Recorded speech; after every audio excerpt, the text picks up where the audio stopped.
past Juneteenth. I mean, everybody in the entire history of the world, more power to all of you. I'll be celebrating the 4th of July, but another baseless holiday, and keep saying that we're just getting more power in this country because our kids are getting dumber. Our neighborhoods are burning down. I mean, it's just like, I'm getting tired of the stupidity. Like, it's just like, I don't even care. Like, I've been trending for the last 2 days, and I don't even care anymore. There used to be like an excitement about the fight for trying to wake people up, and now it's getting like, all right, man, cool, go celebrate Juneteenth, man. Go have a barbecue, cookout, celebrate Juneteenth. Have a good time celebrating your Juneteenth, and you know what you should do on Juneteenth? You should talk about Candace. You should talk about how upset you are that Candace doesn't understand how cool Juneteenth is. Okay? We're done with the Juneteenth discussion. I really just don't care about it. It's dumb. Enjoy your stupid holiday. Now, I want to talk to you guys about was because a lot of people messaged me yesterday, and this is for intelligent people. So if you just jumped on here because you want to be passionate about Juneteenth, you might want to get off, because now we're going to talk about foreign policy, and you can go on to somebody else's live that's talking about how important your holiday is. We're going to talk about China, because I did a live yesterday on Facebook, and people were asking me to do it on Instagram. This week on my show, we talked about China, me and Jack Posobiec, who is a wonderfully intelligent human being who has been covering extensively Antifa, and T and I both are very interested in China, because it is just one of those things that most Americans aren't realizing, is that we're running out of time in terms of saving this country.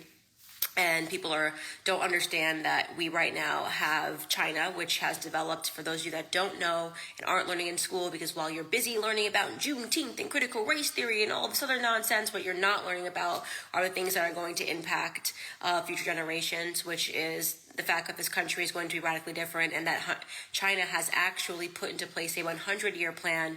Their goal was by 2049 to celebrate Mao, the centennial celebration of Mao, and all of his ambitions was to take over the world. You should look up the Belt and Road Initiative if you're not familiar with what I'm talking about. They've always had ambitions to globalize and to have the world look to China for answers. And at every layer right now in what is going on in America, you should, if you do not have the wool pull over your eyes, see China. Everything in terms of why China right now has literal concentration camps. And they are enslaving Muslims in their country. At the very same time, their foreign ministers are coming on American soil, and they're talking about racism, and they're issuing statements about American racism. Well, obviously, they're seeking to crush America from the inside out, and they realize that if they just keep talking about race, all of the countries have realized that America is obsessed with race, and the kids can learn absolutely nothing. But if they just keep focused on being angry and focusing on Black Lives Matter, and they keep funding these race-obsessed movements, they can distract Americans and get Americans to not see what China is doing. So a couple of things that I want you guys to look up. It's probably the most important discussion that we need to be having in this country about in terms of China's global ambitions. First and foremost, the Spratly Islands. The South China Sea controls about 1/3 of all of the world's trade, right? The South China Sea is supposed to belong not to China, but China recently just said, we claim the South China Sea, and they began actually just building a military island, a man-made military island in the middle of the sea. And they have been posturing against all of the other Asian countries in the region, basically staking claim to it. The reason they want to stake claim to it isn't because they just like the South China Sea, it's because they realize that they can control the trade routes on that sea. They become a threat to the entire world. So if you're wondering about a lot of the events that are going on in America and why it seems bizarre that suddenly after Trump won, people began being obsessed with Russia, like out of nowhere, Russia collusion and Russian bots and Russia. And it definitely came out of nowhere. Obama was in office all these years. No one was talking about Russia in this manner. The answer is obvious. In terms of China wanting to take over the world, China could not take over the world unless it deals with its next door neighbors, right? Russia and India being those next door neighbors they need to deal with. India has an incredibly large population. You might have recently realized that India has been standing up against big tech and trying to get them out of there, and they've been talking about Greta Thunberg trying to create all of these riots in India. The people that are going to be behind that and the funding behind those movements to destabilize India, which is a largely conservative country, is China.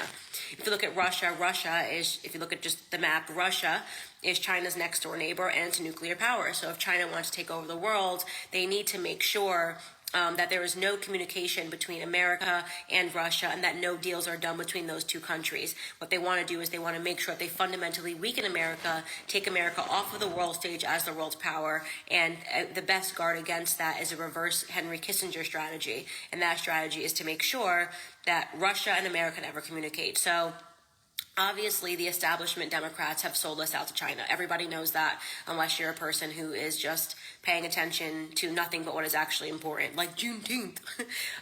You will realize that Democrats refuse to condemn the CCP. They've done everything in their power to protect all theories about the Wuhan lab leak theory, and that is largely because China is controlling everybody with dollars. They have become, increasingly wealthy. They control mainstream Hollywood. Years ago, when I worked in private equity, China came in with a lot of money and started buying out all of the media firms and all of the Hollywood filmmaking companies that were in distressed debt. They were doing the deals, and now they're controlling the media and they're controlling Hollywood. So if you're ever wondering why all of these movements seem to appear overnight and all of a sudden all of these celebrities start tweeting about the movement, it's because those celebrities are being controlled, whether they know it or whether they don't know it. Take LeBron James, for example. LeBron James loves to talk about Black Lives Matter. If you Google Black Lives Matter in China, you will see that there is a connection between China, for whatever reason, being invested into Black Lives Matter movement. Well, the reason for that, and yet LeBron James refuses to speak about the slaves, the Nike, the Nike slave ships that are going on in child slavery I'm talking about, in the factories that are going on in China. He doesn't talk about it. He doesn't talk about the Muslims that are being enslaved. He does not ever speak out against the CCP. This is a man that claims that he is obsessed with justice, obsessed with talking about crimes against humanity, and yet he will not condemn the crime of him wearing the shoes that are on his feet. It is because the CCP controls our sports industry. The NBA will not speak out against the CCP. The CCP controls Hollywood industry, and it is also why very recently you may have been wondering, out of nowhere, Asian Lives Matter campaign, out of nowhere, a maniac walks into a massage parlor. He admits that he has a sex addiction, and he shoots up the massage parlor. The majority of the people in that massage parlor are Asian. I should say they happen to be Asian. It was never a race-based crime. He didn't say, I want to slaughter Asians. He just had a sex addiction, was at this spa, and killed a bunch of the Asian people. Including 2 white people, but nobody talks about that. And this Asian Lives Matter campaign came out of nowhere, and all of a sudden Hollywood was perpetuating the campaign. And you're probably thinking, where is this coming from? Like, why all of a sudden is Hollywood Asian Lives Matter? Asian people seem chill. They don't seem to be having any issues. And this campaign was so aggressive and seemed to happen overnight. Well, the obvious answer to that campaign, and you can quote me because this will age well, is that China is trying to make it so that speaking out against Chinese people will be considered a crime. Very quickly, the House passed measures, to make sure that Asian Lives Matter was taken seriously. These are early actions that are going to make it eventually a crime to speak out against Chinese people. Eventually, it will be considered a form of racism if you say anything condemning China or condemning a Chinese person. So we're already seeing the early seeds of that movement. Now, in terms of why Trump was so attacked, if you've studied foreign policy and you realize that China is increasingly gaining power, they're increasingly gaining control, the reason that Trump was so attacked is because he understood the threat of China. He was constantly talking about China, and he was bringing that to the forefront in a way that most people hadn't considered before. The fact that they control all of our jobs, right? All of our jobs are being sent overseas. We couldn't get any products in America, and everything that you virtually touch in our country is made in China. That's a threat to our autonomy as a nation. Like that is a threat to America, our sovereignty, when we can't create our own products. So Trump started trying to reverse that. He started the tariff war with China because he understood that we were basically letting them trade for free. And as he starts talking about this, they start super hyper focusing on race because they knew, they at least suspected, I can guarantee you the Chinese government thinks black Americans are the dumbest people. They think this is the easiest way to weaken America. They are appealing to what they believe to be the dumbest people in America, and they're stroking racial tension. That seems to be the general consensus of all of our enemies overseas. They think black Americans are the dumbest, including domestically. Democrats, black Americans are the dumbest, are the easiest to emotionally manipulate. They're the easiest to rile up over any cause. Let's keep stroking this issue because we know that we can train them, to be the most violent, to be the most outspoken, to go out and to fall on the sword. The biggest example of that being the George Floyd protests and riots. They made no sense. More black Americans died during the protests and the riots.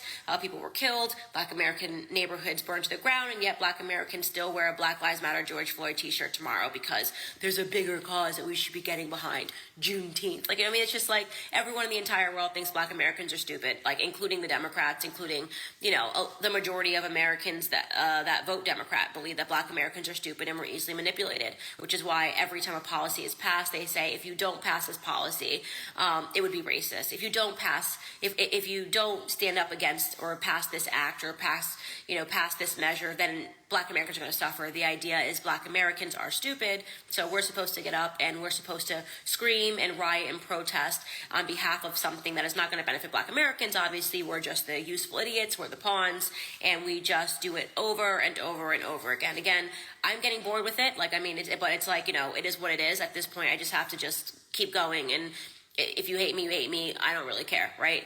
So you have China, who realizes that black Americans are the easiest to manipulate. You obviously saw in Anchorage, Alaska, their foreign minister said in front of Anthony Blinken, well, you guys have racial issues, and they control the United Nations.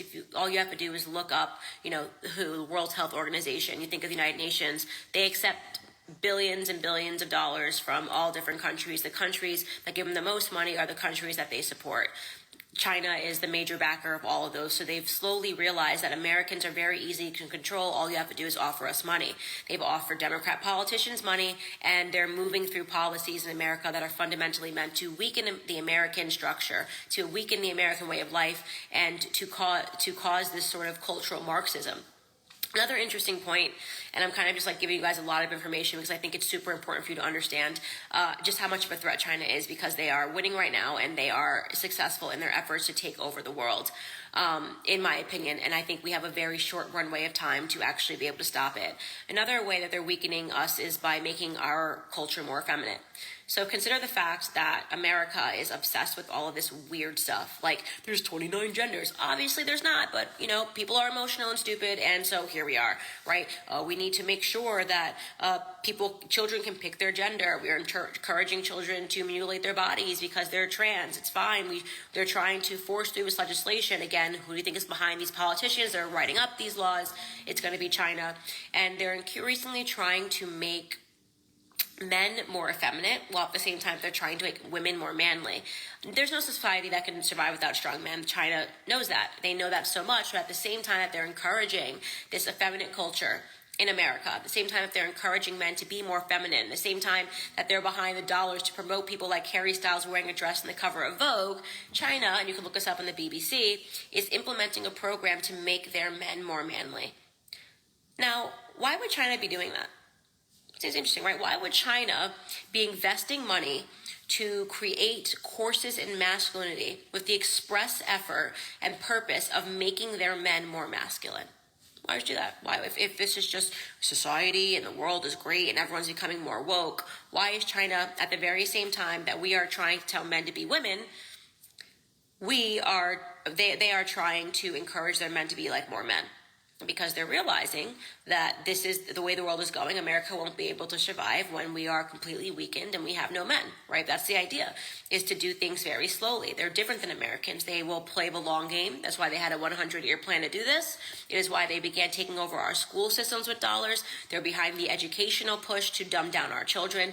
They have children that are able to compute chemistry and algebra and anything in their heads by the time they're 2 years old. Obviously, I'm being hyperbolic, but I mean, I'm sure you've seen these Chinese kids on calculators. They're absurd. While our children are being told that they should major in gender studies, while our children can't pass basic mathematic exams, while our children are completely illiterate, especially Black Americans, obviously being the group that is suffering the most academically because they're being told that they need critical race theory. They need to learn about race and slavery and Juneteenth. Did I mention Juneteenth? We need a holiday to celebrate Juneteenth. That's what our politicians should be doing. Our communities are completely distressed, but hey, let's do Juneteenth. Candace is a bad person. Let's all go talk about Candace while their children are able to calculate things that the average American child would just be completely lost in a classroom with 5-year-olds that are Chinese. I mean, the average American child, the average American adult, the average 10-year-old in China, okay, is brighter academically than the average college graduate in America. That's just a fact. That's a fact, right?